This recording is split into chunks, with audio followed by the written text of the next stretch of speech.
You've got a big level on your chart. Heavy positioning, exactly where it should be. Price runs into it and stalls. Runs into it again and stalls again.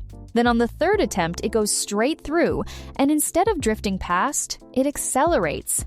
If you were short into that level, that's a bad afternoon. And the usual reaction is that the level was wrong, or the data was wrong, or the whole approach doesn't work. Usually none of those are true. Walls break for specific, understandable reasons, and the break itself is often more informative than the level holding would have been. Here are the 5 reasons and what to do about each one. Fast recap. Option contracts pile up at specific strikes. Every one of them has a dealer hedging it with real shares. As price approaches a heavily loaded strike, that hedging intensifies and concentrates right there. That concentration is what makes a strike behave like a level instead of like empty chart. That's a wall. Notice what that is, though. It's a concentration of activity. It is not a barrier. Nothing about it prevents price from going anywhere, which is exactly why it can break. Reason 1, and the simplest. Something bigger arrived. Hedging pressure is meaningful, but it isn't unlimited. Real news, an earnings surprise, a fundamental repricing, or an institution that genuinely wants to accumulate a large position, any of those can put more size through the tape than the hedging around a strike. Think of a wall as a strong current, not a dam. A current will slow a swimmer down and push them off course. It won't stop a boat with an engine. When a level breaks on real information or real size, that's not the level failing. That's the level being correctly overwhelmed by something larger. Reason 2, and this one catches a lot of people. The wall had already drained. Open interest is a snapshot. Positions get closed. Traders roll from one strike to another as expiry approaches. A strike that was enormous last week can be a fraction of that size today, while the number sitting in your head is still the old one. So the level didn't break so much as dissolve. There was nothing left to hold it by the time price arrived. The fix is boring, but effective. Check that the positioning is still there before you trade against it, rather than trusting a level you noted 3 days ago. Reason 3 ties directly to the last video. The same level does not behave the same way in both regimes. When hedging is dampening moves, a wall is genuinely sticky. Rallies into it get sold, dips into it get bought, and it tends to hold. When hedging is amplifying moves, that same level is much thinner protection. The prevailing flow is already chasing price, so a level that would have held on a calm day gets run through on a fast one. Same strike, same open interest, completely different odds of it holding, depending entirely on which regime you're standing in.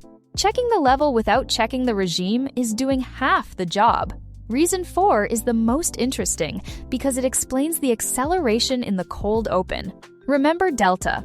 Below a call strike, those contracts act like relatively few shares, so the hedge is small. Once price pushes above that strike, the same contracts suddenly act like far more shares, and the dealer who is short them is now badly under-hedged.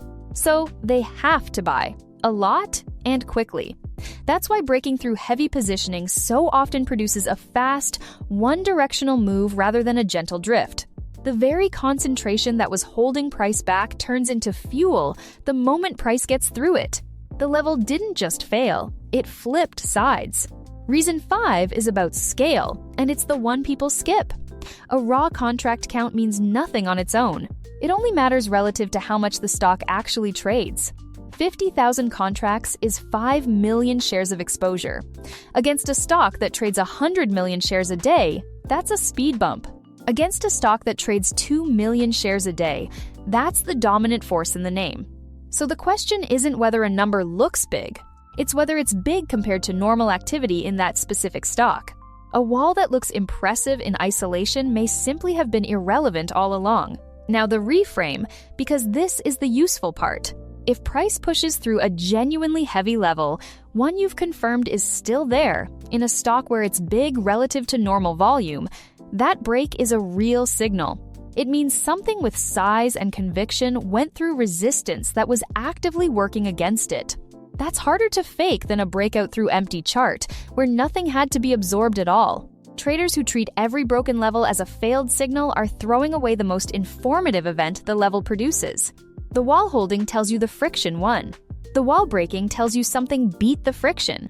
Both are worth knowing. The honest part, as always, none of this makes a level a prediction.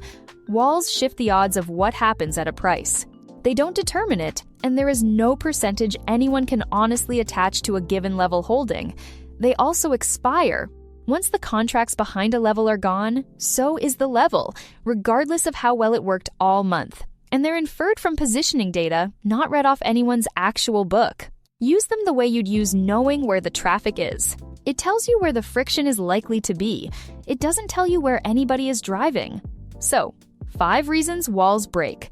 Something bigger arrived. The positioning had already drained. The regime was amplifying instead of dampening. The break created its own fuel as hedges flipped. Or the level was never large enough to matter in that stock to begin with. Check that it's still there. Check the regime. Check the size relative to normal volume.